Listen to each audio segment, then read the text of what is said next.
वहीं जयपुर के गलताजी कुंड में डूबे दोनों शव बरामद कर लिए गए हैं। जयपुर के गलताजी में ये दुखद भरी खबर आई। गलताजी कुंड में दो युवक डूबे, अब दोनों के शवों को बरामद किया गया है। तेज बारिश के बीच टीम ने ये मोर्चा संभाला। सिविल डिफेंस की टीम ने कड़ी मशक्कत के बाद ये शव निकाले हैं। मौके पर एसीपी रामगंज हरिशंकर शर्मा, गलता गेट थाना अधिकारी लिखमा राम मौजूद हैं। तो गलता गेट थाना अधिकारी की मौजूदगी में ये ऑपरेशन चलाया गया। गलताजी कुंड में दो लोग डूब गए और अब दोनों के शवों को बरामद कर लिया गया है। हालांकि पूरे प्रदेश में इस वक्त तेज बारिश की वजह से दुखद भरी खबरें आ रही हैं। कई जगहों से मौत की खबरें आ रही हैं। अब तक 25 के लगभग लोगों की मौत इन दिनों में बारिश के चलते हो चुकी है। और राजधानी जयपुर के गलता कुंड में दो लोगों के डूबने से आज उनकी मौत हो गई। दोनों के शवों को बाहर निकाला गया है। भारी बारिश आज राजधानी जयपुर में हो रही है और इसी बारिश के बीच ये ऑपरेशन चलाया गया। और इस खबर पर हमारे सहयोगी सुनील यादव लाइव जुड़ चुके हैं गलताजी से। सीधा उनका रुख करेंगे। ताजा हालात सुनील इस वक्त क्या नजर आ रहे हैं, क्योंकि दो लोगों का शव बरामद हो चुका है, दोनों लोगों की दुखद मौत हुई थी। अभी फिलहाल एहतियात के तौर पर क्या इंतजाम किए गए हैं, क्या स्थिति?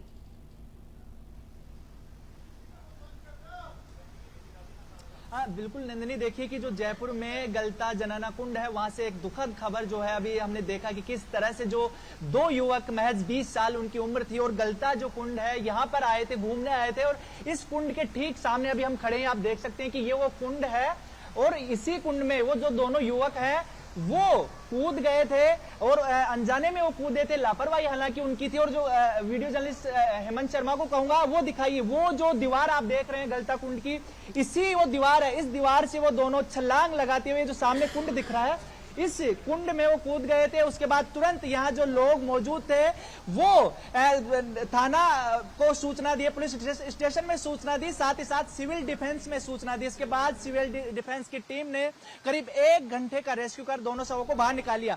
यहाँ पर पुलिस के भी लोग मौजूद हैं, इनसे बात करेंगे किस तरह से जो ये घटना हुई है और कितना टाइम लगा जो रेस्क्यू करने में। आधे घंटे बाद रेस्क्यू कर लिया था उनको। उनकी लापरवाही है, कुंड भरा हुआ था। किस तरह से वो कूदे थे, कहाँ किस तरफ से हादसा हुआ था? पहले कोने से हुआ था, निकलने वाले कोने पे। कौन सा कोना था वो? बाया वाला। अच्छा वो कोना था। हाँ वो कोना था। ठीक है। तो अभी एहतियात के तौर पर कितने जो पुलिस के जवान और कौन यहाँ मॉनिटरिंग कर रहा है? एक एसआई, 2 हेड कांस्टेबल, 8 सिपाही, एसएचओ साहब, सब इंस्पेक्टर साहब ये मौजूद है। सिविल डिफेंस टीम भी अभी मौजूद है? मौजूद है। ओके ठीक है। कुछ महिला पुलिसकर्मी भी यहाँ पर मौजूद है, इनसे पूछेंगे क्या एक, क्योंकि आप यहाँ पर तैनात हैं, किस तरह का जो एक मैसेज अभी किस तरह की एहतियात बरती जा रही है और लोगों को एक आप आगे आ जाइए और लोगों को किस तरह का एक मैसेज देना चाहेंगे आप? लोगों को मैसेज ये है कि ऐसे बारिश हो रही है, गड्ढे भी बने हुए हैं कई जगह और ऐसे कुंड है तो वहाँ तालाब बने हुए हैं, वो भारी पानी भरा हुआ है तो वहाँ न जाए। एहतियात के तौर पर यही बोल रही हूँ। बिल्कुल नंदिनी, देखिए कि यहाँ पर जो व्यवस्था है वो बेशक किसी भी तरह के हो, लेकिन लोग जो है वो यहाँ पर लापरवाही है वो यहाँ देखने को मिली थी। क्योंकि जिस तरह से काफी जो बहाव है वो यहाँ पर देखा जा रहा है और जो दीवार है सामने, क्योंकि उस दीवार पे चढ़ना ही अपने आप में किसी जोखिम से कम नहीं है। ऐसे में उस दीवार पर चढ़कर इस इतने जो गहरे कुंड में छलांग लगाना किसी खतरे से कम नहीं है। और करीब 20 फीट जो ये कुंड जो है 20 फीट गहरा बताया जा रहा है। तो और इस वक्त जब बारिश का जो पानी भी बहकर इसी कुंड में आ रहा है तो इसका पूरा जो 20 फीट जो गहराई है वो पूरी भरी हुई थी। एकदम से जब कूदे तो उनको ऐसा बताया जा रहा है, क्योंकि डॉक्टर्स जो लोग मौजूद थे वो बता रहे थे कि उनको होश भी नहीं आया कि बाहर किस तरह से निकला जाए।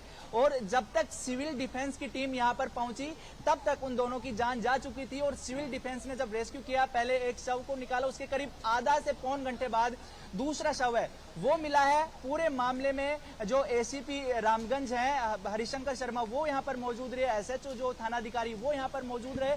तो रेस्क्यू तो टाइम से कर लिया गया था, लेकिन अभी जो सबसे पहले एहतियात के तौर पर लोगों को भी ये ध्यान रखना चाहिए कि किस तरह से जो मानसून की बारिश है, कितनी तेज बारिश है और इसमें ध्यान रखना चाहिए। क्योंकि पिछले दिनों देखा कि कानोता बांध में भी जो 4 युवकों के जो डूबने की सूचना मिली थी और पानी का बहाव देखिए ये दिखा रहे, ये जो रास्ता है ये सीढ़ियां जो है ये गलता कुंड ऊपर जो गलता धाम है वहां पर दर्शन करने के लिए जाते हैं। अभी भी आप देख सकते हैं कि पानी का बहाव कितना तेज है। जी जी जी जी बिल्कुल सुनील, अभी भी हालात गंभीर है पूरे प्रदेश में ही। इनफैक्ट सरकार बार बार ये कह रही है कि लोग अपने घरों से कोई जरूरी कार्य हो तो ही बाहर निकले। सीएम खुद अपील कर रहे हैं, और जब इस तरह की बारिश प्रदेश में हो रही है तो बिल्कुल गंभीरता के साथ हर एक कमांड को, सरकार की हर एक आदेश को मानना चाहिए। और इतना बड़ा हादसा हो गया है सुनील। अभी फिलहाल ये आपसे जानना चाहेंगे, पूरे राजधानी में इस वक्त जो स्थिति है, जो हालात हैं बारिश को लेकर, वो किस तरह की बनी हुई है? बारिश अभी भी लगातार हो रही है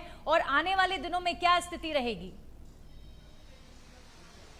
यहाँ लोग यहाँ आते हैं, अवेयरनेस नहीं है लोगों में, आते हैं यहाँ कपड़े डाल जाते हैं, जबकि पर्यटक स्थल का ऐसा नहीं है। ये नहीं करेंगे। वही कर शुक्रिया आपका हमारे साथ जुड़ने के लिए। तो गलता जी से हमारे सहयोगी सुनील जानकारी दे रहे थे कि दोनों युवक जो लोग इस कुंड में कूदे थे उनकी जान गई, दोनों के शवों को निकाल लिया गया है। 20 फुट गहरा ये कुंड, और दीवार से छलांग लगाई। उसके बाद इन दोनों युवकों को समझ में नहीं आया कि इस कुंड से बाहर कैसे निकलें, और देखिए ये हादसा हो गया। इसीलिए कहा जाता है कई बार छोटी छोटी लापरवाहियां इतने बड़े हादसों का रीजन बन जाती हैं। इसीलिए हर एक बात को गंभीरता से लेना चाहिए। अगर बोला जा रहा है सरकार द्वारा कि घर से ना निकलें, जरूरी कोई कार्य हो तभी निकलें, इतनी तेज बारिश पूरे प्रदेश में इस वक्त हो रही है, तो आप सोचिए इस हादसे से बचा जा सकता था अगर ये लोग कुंड में खुद से नहीं कूदते। अब यही बोला जा रहा है कि दोनों युवकों की सीधे तौर पर लापरवाही थी, लेकिन अब दोनों की जान चली गई है। परिवारों में शोक का माहौल है। राजधानी जयपुर के तीर्थ स्थल गलताजी में ये बड़ा हादसा हुआ। दोनों लोगों के शवों को बाहर निकाला जा चुका है।